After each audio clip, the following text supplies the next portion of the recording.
শাকিব খানের কারণে বন্ধ করা হলো সোলজার সিনেমার শুটিং, কিন্তু কেন?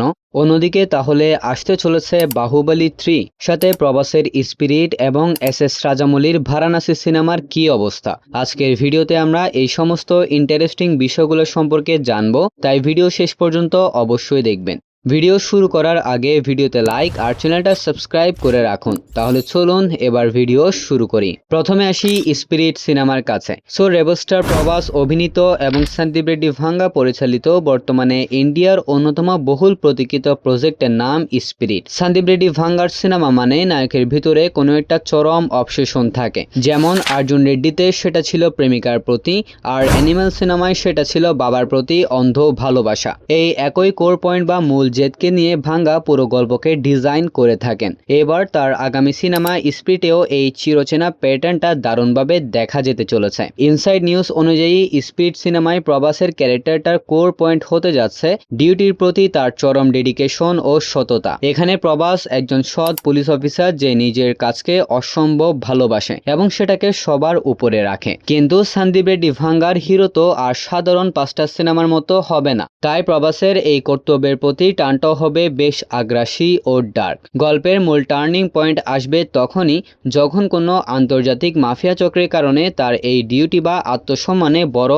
আঘাত লাগবে। এরপরই সে পুরোপুরি রুথলেস বা নির্মম হয়ে উঠবে। মাফিয়াদের দমনে সে আইনের সীমা ভাঙতেও দ্বিধাবোধ করবে না। এই লড়াইটা তখন আর সাধারণ কোনো পুলিশ কেস থাকবে না, হয়ে উঠবে তার ব্যক্তিগত বা পার্সোনাল জিত। ভাঙ্গার ডিরেকশন আর প্রবাসের মনস্টার লেভেলের স্ক্রিন প্রেজেন্স এই ভায়োলেন্ট রূপ পরপর্দায় দেখার জন্য সবাই অপেক্ষা করে রয়েছে। সবকিছু মিলিয়ে স্পিরিট হতে চলেছে ভারতীয় সিনেমার ইতিহাসের অন্যতম মাইলফলকের নাম। অন্যদিকে আসতে চলেছে ইন্ডিয়ান সিনেমার সবচেয়ে বড় ফ্র্যাঞ্চাইজি বাহুবলী সিনেমার তৃতীয় কিস্তি, অর্থাৎ বাহুবলী 3।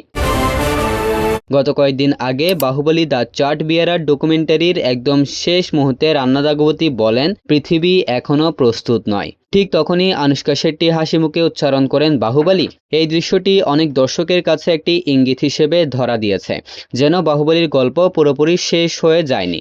আসলে পরিচালক এস রাজামৌলি এবং প্রযোজক কখনোই চায়নি বাহুবলী শুধু 2 সিনেমার মধ্যেই সীমাবদ্ধ থাকুক। সেই কারণেই এর গল্পকে আরো বিস্তৃত করতে এসেছে অ্যানিমেটেড সিরিজ, আর বর্তমানে নির্মাণাধীন অবস্থায় রয়েছে বড় বাজেটের একটি অ্যানিমেটেড সিনেমা। তবে বাস্তবতা বলছে এই মুহূর্তে বাহুবলী 3 নির্মাণের সম্ভাবনা খুবই কম। প্রবাস, রানা, আনুশকা সহ পুরো কাস্টকে আবারও আগের চরিত্রে ফিরিয়ে আনতে দীর্ঘ সময়ের প্রস্তুতি ও কয়েক বছরের শুটিং প্রয়োজন হবে। এত বছর পর সেই একই নিবেদন ও সময় দেওয়া সবার পক্ষে সহজ হবে না। অন্যদিকে ভারানাসি শেষ করার পর রাজামৌলি যেন নতুন উচ্চতায় পৌঁছে যাবেন, তাতে অনেকেরই বিশ্বাস তার পরবর্তী স্বপ্নের প্রকল্প হতে পারে মহাভারত। যদি সেটি হয় তাহলে বাহুবলীর প্রিয় তারকাদের আমরা সম্পূর্ণ ভিন্ন ভিন্ন চরিত্রে আবারও রাজামৌলির পরিকল্পনায় দেখতে পারবো। আর যদি তা না হয় তাহলে ভবিষ্যতে এই জুটিকে নিয়ে আরো একবার সিনেমা বানানোর পসিবিলিটি রয়েছে। আপাতত বাহুবলী 3 নিয়ে অতিরিক্ত প্রত্যাশা না রাখাই ভালো, তবে একজন ভক্ত হিসেবে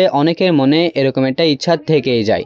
তবুও দেখা যাক শেষ পর্যন্ত কি হয়। এখন আসি ভারানাসি সিনেমার কাছে। সুপারস্টার মহেশ বাবু এবং কিংবদন্তি পরিচালক এস রাজামৌলি জুটির বহুল প্রতীক্ষিত সিনেমা ভারানাসির শুটিং প্রায় 70% শেষ করা হয়েছে। বর্তমানে টকি অংশের কিছু দৃশ্য, গান এবং অল্প কিছু শুটিং বাকি রয়েছে। সবকিছু ঠিক থাকলে আগামী অক্টোবরের মধ্যেই পুরো শুটিং শেষ করার পরিকল্পনা করা হয়েছে।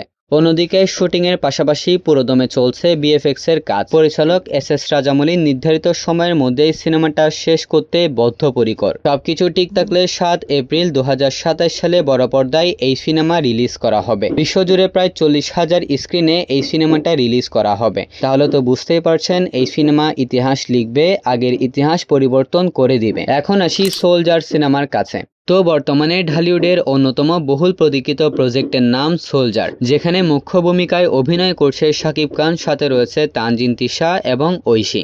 সিনেমাটা পরিচালনা করছে বিজ্ঞাপন পরিচালক শাকিব ফাহাদ এবং এটা তার প্রথম সিনেমা। তো এক সপ্তাহ ধরে সোলজার সিনেমার একটি ব্যয়বহুল হাই অকটেন অ্যাকশন সিকোয়েন্সের শুটিং করা হয়েছে থাইল্যান্ডে, যেখানে দক্ষ ভারতীয় এবং দেশীয় টেকনিশিয়ানরা কাজ করেছেন। এরই সাথে প্রথমবারের মতন শাকিব খান এবং এবিএম সুমনকে আমরা মুখোমুখি দেখতে চলেছি। এমনটা জানা গিয়েছে এটা হতে চলেছে একটা রেইন অ্যাকশন সিকোয়েন্স, অর্থাৎ বৃষ্টির মধ্যে একটি অ্যাকশন দৃশ্য। তো গত কয়েকদিন আগে অর্থাৎ 26 তারিখ শাকিব খান শুটিং বন্ধ করে পরিবারকে সময় দেওয়ার জন্য ভ্যাকেশনে চলে গিয়েছেন, তাই মূলত সোলজার সিনেমার শুটিং বন্ধ করা হয়েছে। তবে অন্যদিকে সোলজার সিনেমার কাজ সম্পূর্ণ চলমান রয়েছে এবং সঠিক সময়ে এই সিনেমা রিলিজ করা হবে।